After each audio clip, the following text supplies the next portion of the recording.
Bom dia, gente. Graça e paz.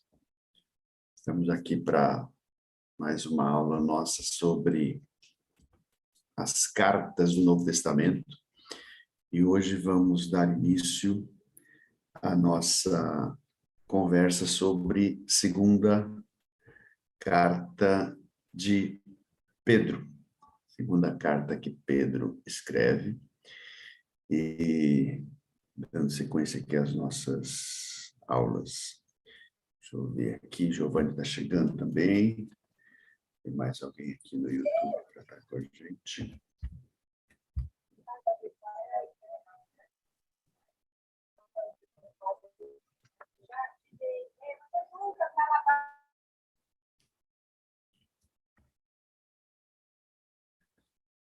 Ok.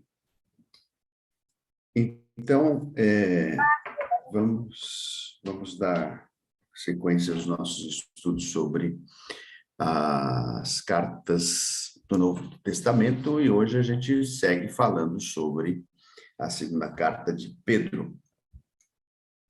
Eu já quero compartilhar com vocês os slides para ficar mais didática a nossa fala aqui. Ok? Compartilhar.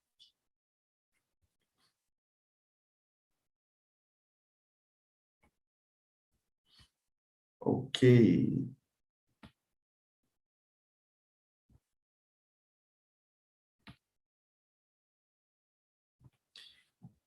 Bom, vamos lá. Então, o conteúdo da carta, né? Primeira questão que a gente entra é o que trata, o que assuntos que Pedro destaca aí dentro desse texto tão importante para nós. Primeiro que o autor, né, inicia o seu texto lembrando das boas dádivas dadas por Cristo, né? Uma vez que ele, versículo 3 diz isso, né? Deus todas as coisas de que necessitamos para a vida e piedade. Né? Cristo é aquele que nos concede todas as coisas das quais nós precisamos, necessitamos para a vida e piedade. Interessante esses dois termos que ele usa, vida e piedade. Então, vida no sentido de sustento em todos os aspectos, né? Vida econômica, vida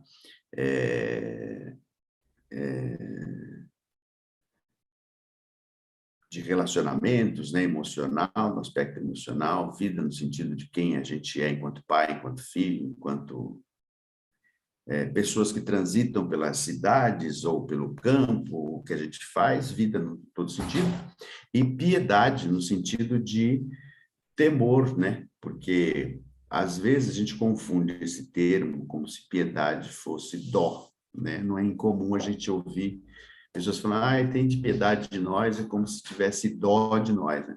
A ideia da piedade é a ideia da reverência, né? A ideia de você temer a Deus, né? Do temor do Senhor. Bom giorno. Tudo bem, Giovanni? Bom dia. Está na rua hoje. Então, essa realidade está presente já de início na carta de Pedro, né? Então, isso faz parte dos seus conteúdos, o que implica também numa exortação para que os crentes aprimorem as qualidades cristãs na vida. Isso tem a ver justamente com a piedade, né? Então, os conteúdos que Pedro destaca no seu texto vão nessa direção, de que ele nos concedeu tudo. Em Cristo existe, reside, né? Está tudo que a gente precisa para viver uma vida piedosa, né? E que a gente tenha qualidade na nossa existência enquanto cristãos. Né? Ainda Pedro deixa claro que não sabe, melhor, que sabe que ele não tem muito tempo de vida pela frente, né? Ele diz, no versículo 14, em breve deixarei esse tabernáculo, como o Senhor já me revelou. Não sabemos os detalhes, o que sabemos é que Jesus havia revelado para Pedro que ele em breve estaria indo ao encontro do Senhor. Bom dia, Rosa, estou vendo você aí no YouTube e outras pessoas assistindo. Deus abençoe vocês por aí, tá bom? Seguindo aqui os conteúdos da carta, temos aqui.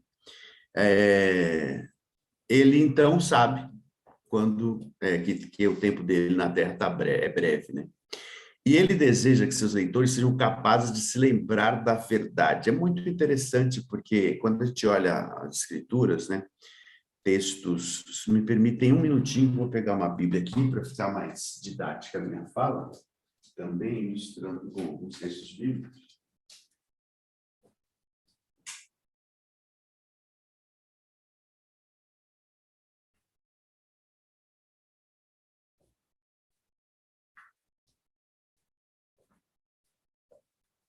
Quando a gente, por exemplo, lê a primeira carta de João, né? Primeira carta que João escreve, capítulo 2, tem muita harmonia com o que Pedro está escrevendo aqui no capítulo 1 do seu texto. Isso aqui está assim, sua segunda carta. Veja só, versículo 24, vira de João 2, 24. João diz: quanto a vocês, cuidem para que aquilo que ouviram desde o princípio permaneça em vocês. Então, aquilo que ouviram desde o princípio, ou seja, a verdade que vocês ouviram lá no princípio, que isso permaneça em vocês, é o que adverte João. E em harmonia com a fala de João, a gente tem esse texto de Pedro, né? Ele quer que os seus leitores sejam capazes de se lembrar da verdade. Aquilo que vocês ouviram permaneça em vocês, ou seja, lembrem-se daquilo que vocês ouviram e vocês permaneçam nessa verdade. Então, a gente tem essa realidade aqui presente, e isso revela uma harmonia no texto bíblico, né? Que Deus, pela sua infinita sabedoria, possibilitou que houvesse assim a junção desses textos que trazem tanta luz, né, tanto discernimento para a gente. Ele segue o texto aqui dizendo o seguinte: ele diz que a mensagem sobre Jesus, né, não foi uma construção engenhosamente inventada, antes que foi ele, Pedro, foi testemunha, pois ele mesmo andou com Jesus. E ele deixa claro isso quando ele, escrevendo aqui no seu texto, ele fala claramente sobre a transfiguração, né? Versículos 16 a 18 do capítulo 1, ele vai dizer isso: não seguimos fábulas engenhosamente inventadas, quando lhes falamos a respeito do poder e da vinda do nosso Senhor Jesus Cristo. Ao contrário, nós fomos testemunhas oculares, ou seja, a gente viu, né? Testemunha ocular da sua majestade. Ele recebeu honra e glória da parte de Deus Pai, quando da sua suprema glória lhe foi dirigida a voz que lhe disse: esse é o meu filho amado, em quem me agrado. E quando foi isso? Foi exatamente na transfiguração. E o texto registrado por Mateus diz: a ele ouvi, né? Ouçam o que meu filho diz a vocês. Nós mesmos ouvimos essa voz vinda do céu quando estávamos com ele no Monte Santo, uma clara alusão aqui ao Monte da Transfiguração, aquela experiência única que eles tiveram. Além disso, né, ele fala sobre as escrituras, né, fala sobre as profecias, que são as escrituras, são textos do Antigo Testamento, e ele declara que é obra operada pelo Espírito Santo na vida dos profetas que foram usados por Deus no Velho Testamento, evidenciando que aquilo que o Velho Testamento profetizava, especialmente a respeito do Filho, era obra também do Espírito Santo, né? Então, Pedro destaca esse elemento e ele coloca em pé de igualdade os falsos profetas do passado com os falsos profetas do futuro, cujas ênfases são heresias destruidoras texto fala, né? Chegando a negar o próprio Salvador, trazendo sobre si repentina destruição. E ele, quando ele diz isso, que os profetas do passado são iguais aos profetas que surgirão, que virão no futuro, ele está dizendo o seguinte: sempre haverão pessoas que vão distorcer a palavra de Deus. Em nome de Deus, porque são profetas, vão acabar pregando, ensinando, profetizando, né? Criando argumentos que são heréticos, que não têm harmonia com as Escrituras. Porque como que a gente sabe que uma palavra não veio de Deus? Quando ela não se harmoniza com a Bíblia, ela não se harmoniza com o todo das Escrituras. Por isso que nós somos muito receosos de profecias para indivíduos, e que isso, quando isso se torna público. Se Deus vai falar alguma coisa para alguém, ele vai falar individualmente. Mas as profecias bíblicas geralmente são para a igreja, para a edificação do corpo, para que a igreja seja edificada, para que ela se corrija, para que ela tenha orientação da parte de Deus. Então, é muito diferente de alguém que profetiza da carne e fala para indivíduos, né? E Pedro acrescenta isso, né, que eles são os mesmos, ou se não os mesmos, são de mesma natureza, né, que os do passado serão iguais aos que virão no futuro. E aí ele vai dizer que vão, inclusive, negar o próprio Salvador. Possivelmente, Pedro, aqui, talvez ele estaria fazendo alusão também a doutrinas erradas que já estavam surgindo na Ásia Menor. Ele escreve para o mesmo público, né? Se nós nos lembrarmos, são gente que está estabelecida fora da Judéia, né? Bitínia, Galácia, Capadócia, Ásia Menor, em torno do Mar Morto também. E não era incomum já ter, em algum grau, a heresia do gnosticismo sendo proclamada, proferida, né, difundida. Um gnosticismo que negava, por exemplo, que Jesus veio em carne.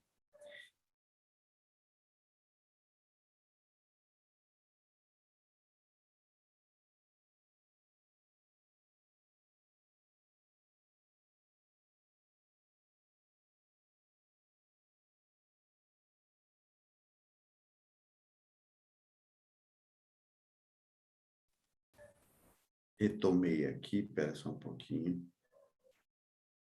Alguma coisa tinha acontecido aqui. Eu vou voltar aqui a compartilhar com vocês a tela.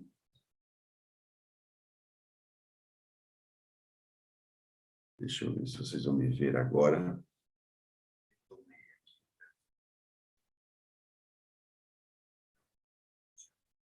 Ok, agora voltou.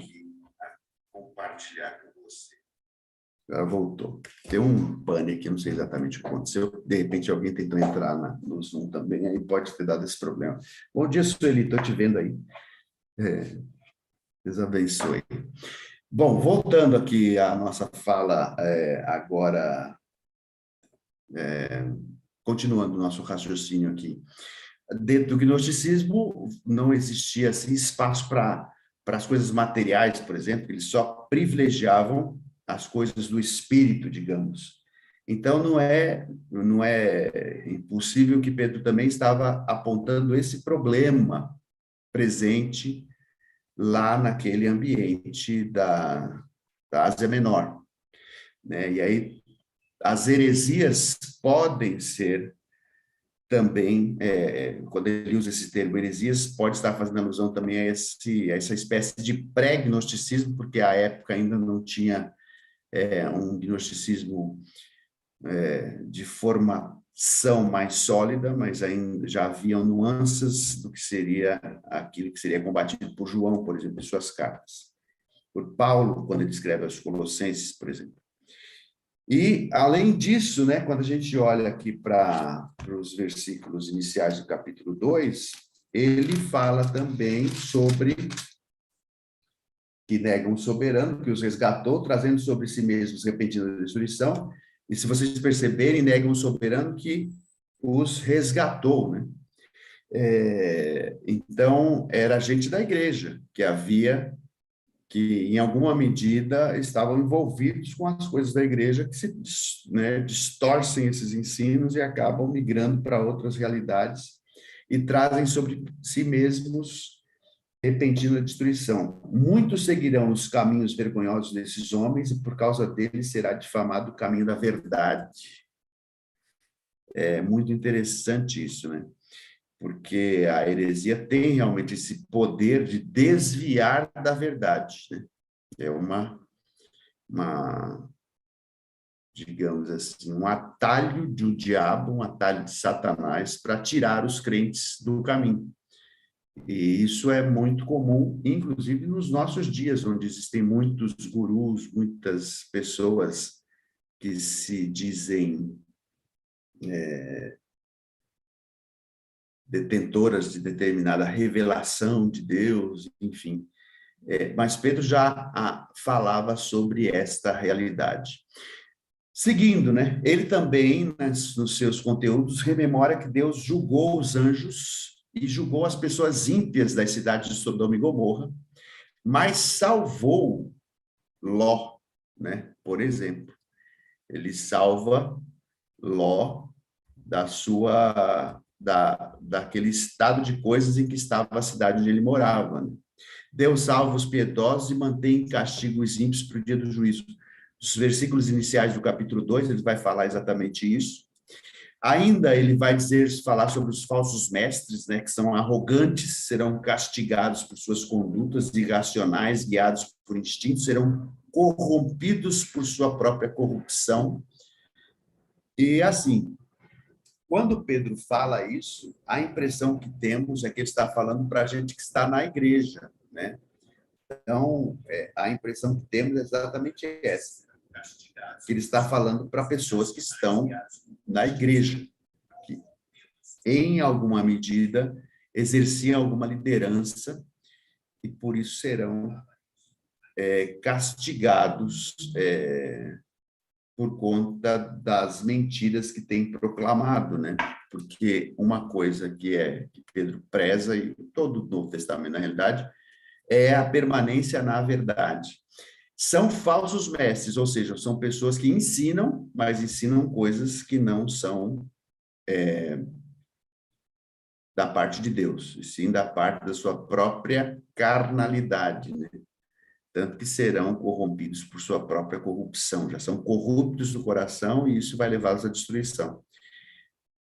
E assim, aí seguindo o texto, no capítulo 3, ele vai dizer que ele escreveu para eles anteriormente, né? Ele vai dizer, amados, esta é agora a segunda carta que lhes escrevo, né? Então, ele já havia escrito uma carta anteriormente, por isso que essa é a segunda carta de Pedro.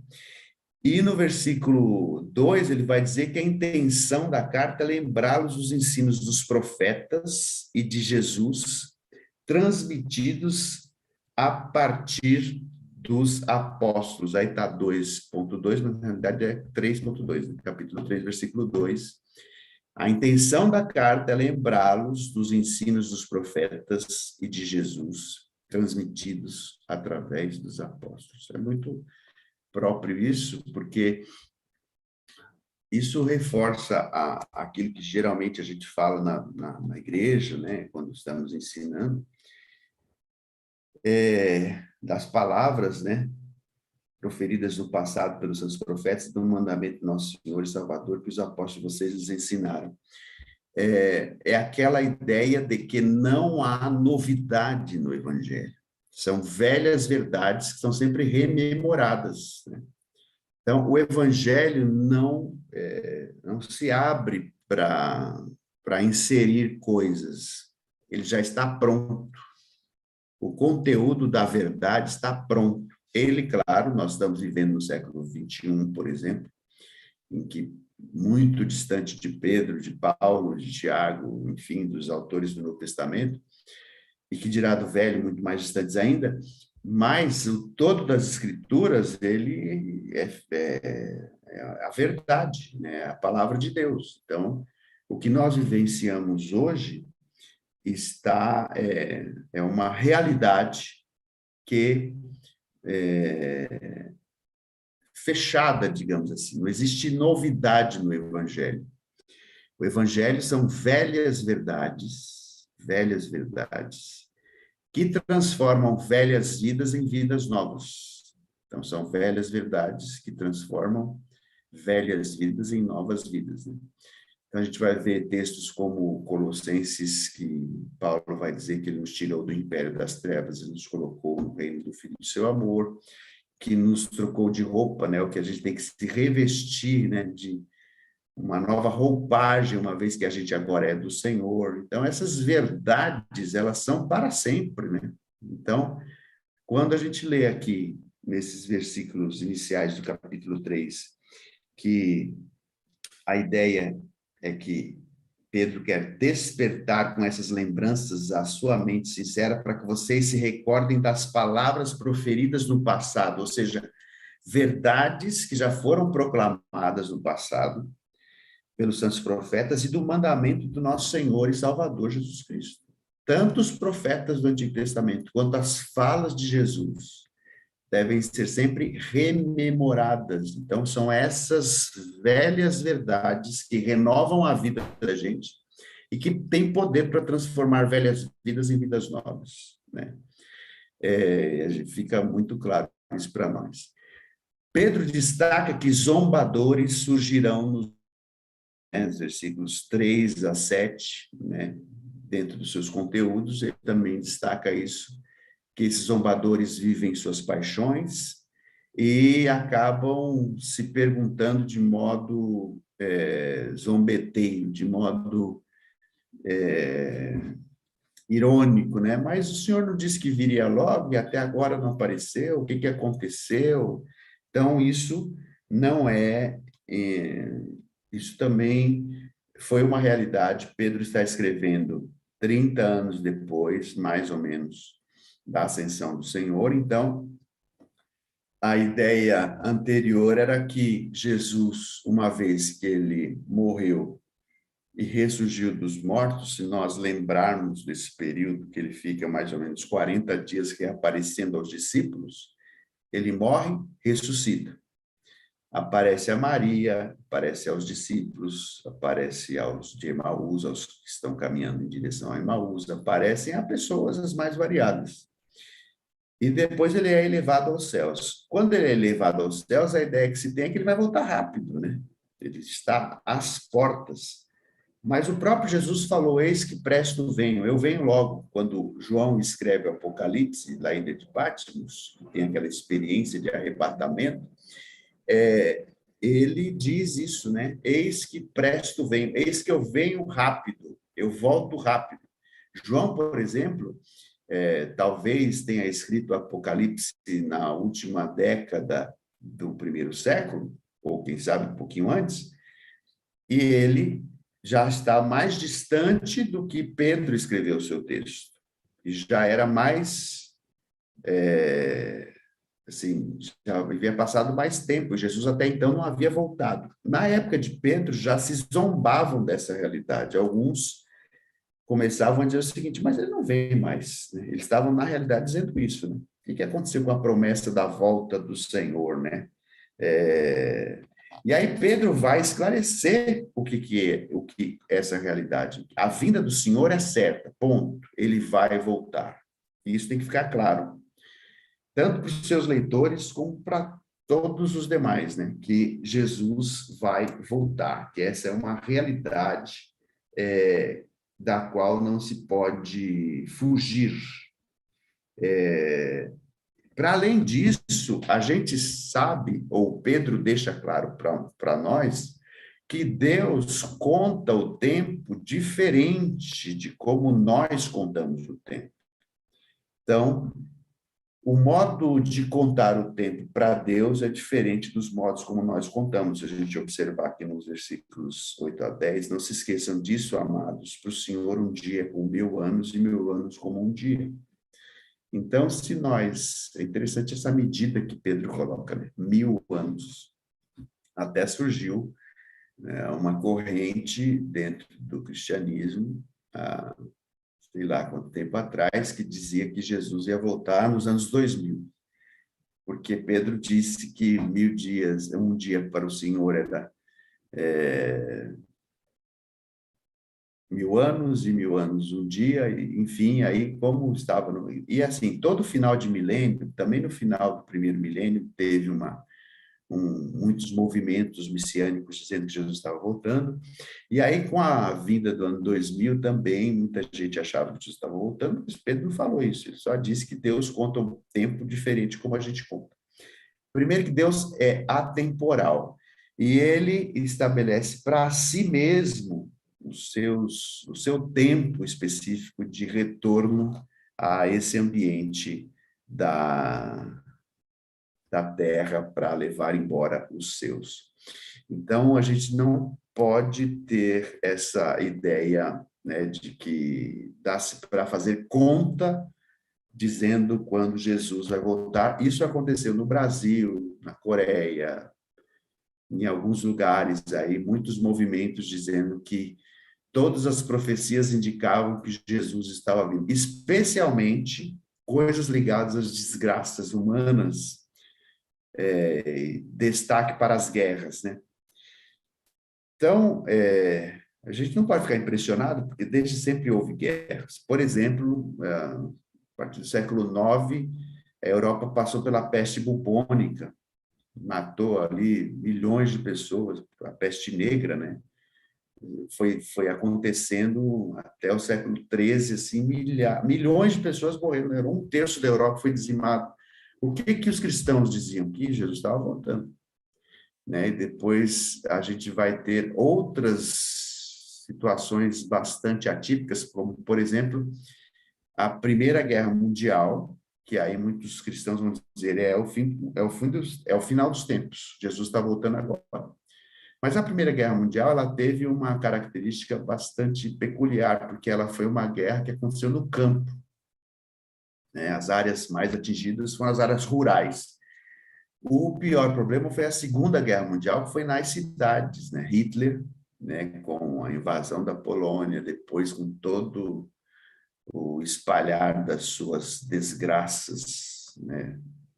Mais ou menos 20 milhões de pessoas foram mortas na Segunda Guerra Mundial. Cidades inteiras devastadas, cidades em que não havia um homem, todas as mulheres desnutridas, sofridas, muitas delas machucadas, fisicamente machucadas. Crianças andando aos bandos ao ermo, sem norte, sem direção nenhuma, algumas morrendo de fome, corpos espalhados por todos os lugares, as doenças que vieram depois disso. Então, a Europa ficou um caos absoluto com as guerras. Pensa comigo num crente vivenciando aquilo tudo. Para ele, aquilo era a volta do Senhor. Mas Jesus não voltou. Então, a gente não sabe quando. Qualquer conversa sobre a volta de Jesus, é importante que se diga, a pessoa não sabe do que está falando, porque a gente não sabe quando ele vai voltar.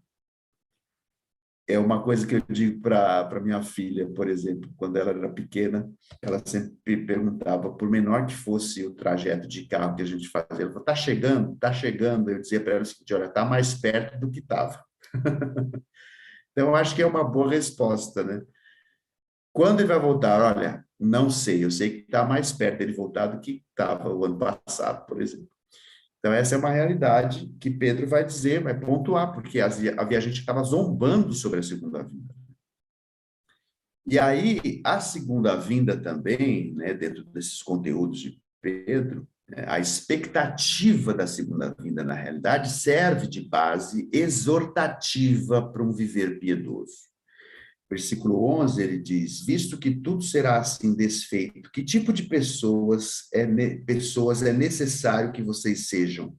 vivam de maneira santa e piedosa. Então, como os elementos se desfarão abrasados, né, serão desfeitos com o calor, e a terra e tudo que nela existe será desnudada, ele fala isso, né? Como que nós, que tipo de seres humanos nós seremos, né? Que tipo de pessoa é necessário que sejamos? Pedro vai advertir, né?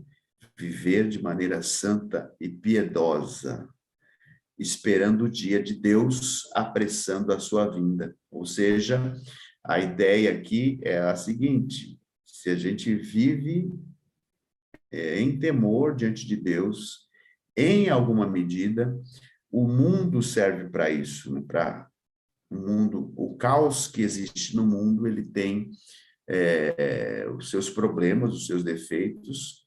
Por outro lado, ele serve como espelho para mostrar para nós como não se deve viver. Portanto, nós vivemos de modo diferente do mundo, e isso também deve criar em nós essa expectativa da vinda do Senhor, porque enquanto vivemos em santidade, né, em temor, isso, em alguma medida, abrevia a vinda do Senhor, apressa a sua vinda. Quando vai ser? Não sabemos. Então, Pedro traz esses conteúdos aqui, né? Além disso, a expectativa dos cristãos é que os elementos se desfarão abrasados, e isso conduzirá à criação de novos céus e nova terra, né? Versículos 12, 13, ele vai falar sobre isso, né? Quando se espera o dia do Senhor. E ele fala sobre uma destruição, né? Pedro e Apocalipse é que vão falar sobre isso, né? O versículo 12 diz: esperando o dia de Deus e apressando a sua vinda, naquele dia os céus serão desfeitos pelo fogo e os elementos se derreterão pelo calor. Porém, de acordo com a sua promessa, esperamos novos céus e nova terra, onde habita a justiça. Como isso se dará? Não sabemos. A gente sabe que a Bíblia diz que tudo se desfará, né, pelo fogo. Primeira situação de eliminação da terra foi através da água, né? Eliminação dos habitantes da terra foi através da água, a partir da Arca de Noé. E a segunda e derradeira será através do fogo, quando esses elementos se desfarão abrasados, né? Esses elementos vão deixar de existir ali. Tudo vai virar uma outra coisa. E ele ainda diz que a paciência do Senhor significa salvação, né? Por que Deus tarda, aspas, em vir, em voltar, né? O aparente tardar de Deus, na realidade, é oportunidade para arrependimento e reconciliação, né? Ele fala, como escreve Paulo, versículo 15: tenham em mente que a paciência de nosso Senhor significa a salvação, como também o nosso amado irmão Paulo lhes escreveu com a sabedoria que Deus lhe deu. Então, quando Deus tarda, aspas, ele está dando oportunidade para arrependimento. É isso que Pedro está ensinando aqui. E ele fala ainda que quem subsidia isso, quem argumenta isso é Paulo, como escreveu Paulo, né? Ele fala. E ele vai falar mais sobre Paulo, versículo 16, ele vai falar a ele, né? Paulo escreve da mesma forma em todas as suas cartas. Ele não fala quais cartas, é certo que Pedro não teve acesso a todas as cartas que Paulo escreveu, mas teve acesso a algumas, né? E aí ele continua, falando nelas destes assuntos. Suas cartas contêm algumas coisas difíceis de entender, as quais os ignorantes e instáveis torcem ou distorcem nesses conteúdos, como também o fazem com as demais escrituras para a própria destruição deles. Muito interessante ele falar que Paulo escreve coisas difíceis de se compreender, possivelmente aqui difícil por conta de que Paulo era uma pessoa extremamente preparada. Então, os modos de Paulo escrever não eram assim de todo compreensível para todos os públicos. Interessante isso, né?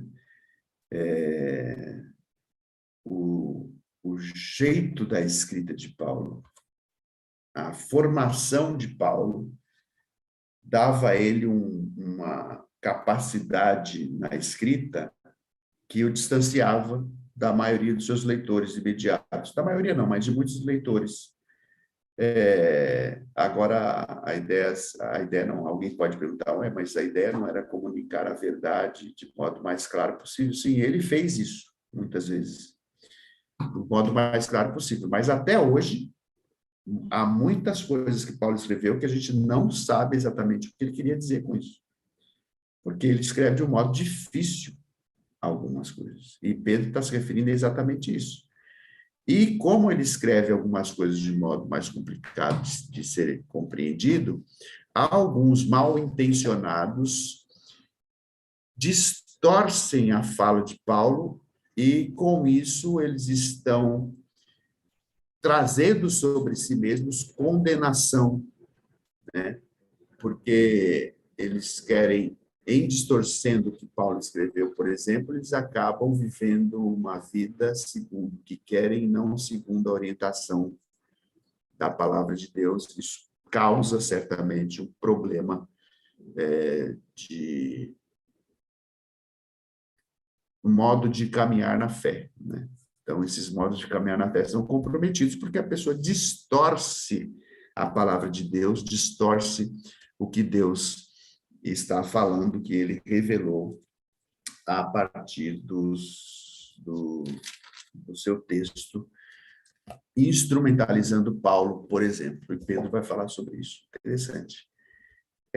A gente precisa lembrar o seguinte, que Pedro é uma pessoa que Deus usa muito, especialmente como líder na igreja de Jerusalém, mas a tradição diz que Pedro também foi uma pessoa que teve uma ação na Bretanha. Bretanha é onde hoje tem a Inglaterra, está muito longe do Oriente Médio. Também teve uma atuação A gente sabe, por exemplo, que a época de Atos dos Apóstolos, ele foi para Cesareia Marítima, né? Perto de Jope, ali onde ele foi chamado por Deus para que ele fosse à casa de Cornélio, por exemplo. Teve uma atuação na Ásia Menor e na Itália. Então, Pedro teve um caminho dentro, né, do seu ambiente ali de atuação enquanto pastor, enquanto apóstolo, mas a formação de Paulo é muito diferente. Pedro embora ele tenha tido ações específicas em lugares específicos e viagens que fez para lugares específicos e atuação, né, especificamente em algumas igrejas, a formação de Paulo fez com que o evangelho se tornasse mundial, saísse da Palestina e se tornasse, com o passar do tempo, comum na Europa, por exemplo. Toda a região da Ásia Menor, chegando até a Itália, indo para Macedônia, né? Filipos, Pérea, na Grécia, Corinto, né? Então, você tem uma atuação muito mais ampla, porque o mundo de Paulo não é o mundo palestino, o mundo da Galileia, por exemplo, como era o mundo de Pedro, mas o mundo de Paulo é um mundo helênico, que é todo em torno do Mediterrâneo, não África, né, mas a região da Europa. Tudo bem, gente? Deus abençoe, Giovanni. Bom, por hoje ficamos por aqui e na semana que vem, na nossa próxima aula, nós vamos falar sobre Pedro enquanto autor dessa carta, que é polêmica no sentido de reconhecimento da sua autoria, mas, de todo modo, ela vai ser reconhecida, canônica, tanto é que faz parte das 27 cartas que estão presentes no Novo Testamento. Deus abençoe vocês, tenham um bom dia na presença do Senhor, graça e paz. Nos vemos no nosso próximo encontro, se Deus quiser. Até mais.